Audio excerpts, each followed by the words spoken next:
Sabi nila, ang panulat ay mas matalas kaysa sa tabak. Pero sa obra maestrang ating tatalakayin ngayon, ang tinta ay tila naging baril at ang bawat pahina ay naging mitsa ng isang makabagang himagsikan. Isang mapagpalang araw sa inyong lahat.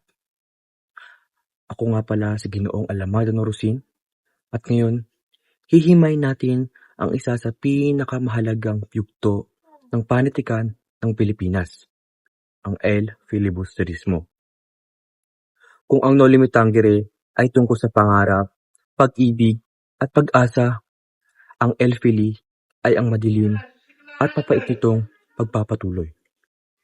Ito ang nobelang inialay ng Jose Rizal sa tatlong martir na pari na Gomburza. Dito natin nakikita ang paglipas ng pasensya at pagsilang ng galit. Ito ay kwento ng mga taong itinulak sa pader ng mga boses na pilit pinatahimik at ng isang sistemang bulok na nagluwal ng isang Simon. Sa video na ito, tutukan natin ang ika-9 at ika-10 na kabanata ng El Filibusterismo. Dito natin masasaksihan kung paano ang isang tahimik na magsasaka ay naging isang tulisan.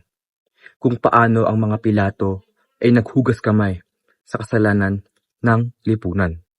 At kung paano ang karangyan ng hiyas ay hinaluan ng dugo ng paghihiganti. Bago tayo dumako sa ating pangunahing paksa, balikan muna natin ang nangyari sa ika-8 kabanata. Noong araw ng Pasko, isang himala ang inaasahan ni Huli na sana ay magkaroon ng 200 piso sa ilalim ng imahe ng Birhen upang hindi na siya kailangang mamasukan. Ngunit, walang himalang nangyari. Dahil dito, malungkot na nilisan ni Huli ang kanilang tahanan upang magpaalila kay Hermana Penchang. Ang kanyang lolo na si Tandang Selo ay labis na nagdalamhati sa pag-alis ng apo hanggang sa ito ay tuluyang mapipi. Ito ang naging mitsa ng mga susunod na kaganapan. Sa kabanatang ating tatalakayin, mahalagang makilala natin ang mga sumusunod. Kabesang Tales, ang magsasakang pilit na kinuha ang lupang kanyang pinaghirapan. Tandang Selo, ang ama ni Tales na nawalan ng boses dahil sa pighati. Huli, ang anak ni Tales na nagsakripisyo ng kanyang kalayaan. Hermana Penchang, ang matandang deboto na naging amo ni Huli. Simon, ang mayamang mag-aalahas na may lihim na layunin.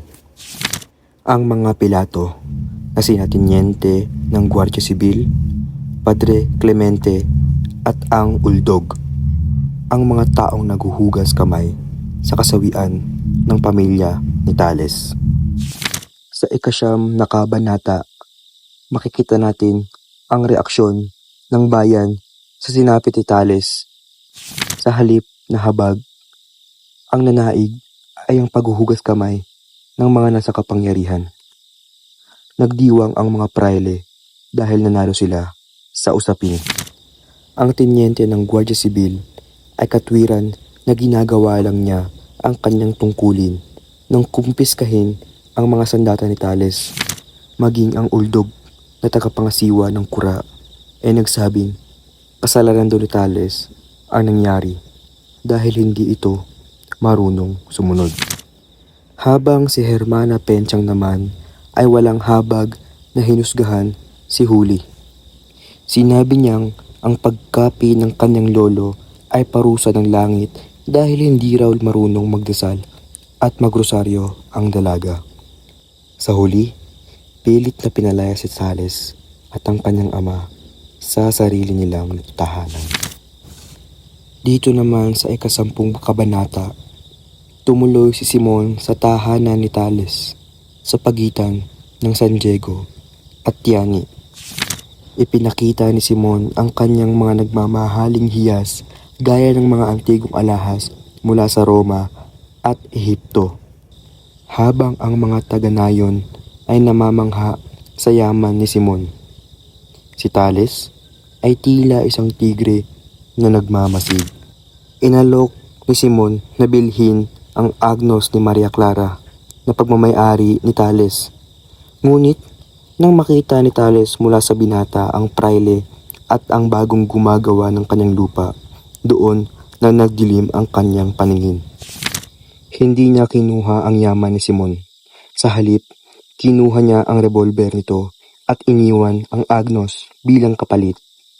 Nag-iwan siya ng sulat na nagsasabing kailangan niya ang baril para sa kanyang kaligtasan.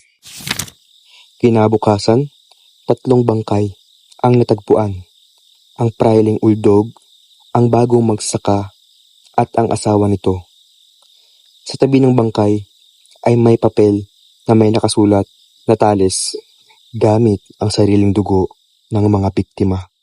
Dito nagtatapos ang ating paglalakbay sa ika-9 at ika-10 kabanata ng El Filibusterismo. Nakita natin na ang bawat hiyas si Simon ay hindi lamang naghihiyas sa ginto. Ito rin ay nagdadala ng bigat ng bawat luhang pumatak mula sa mga tulad ni Huli at Tandang Selo. Ang trahedya ni Kabesang Tales ay hindi lamang kwento ng nakaraan. Ito ay paalala na kapag ang katarungan ay naging bingi at ang mga pangyarihan ay naging Pilato na naguhugas kamay, ang desperasyon ay madalas na humahantong sa dahas.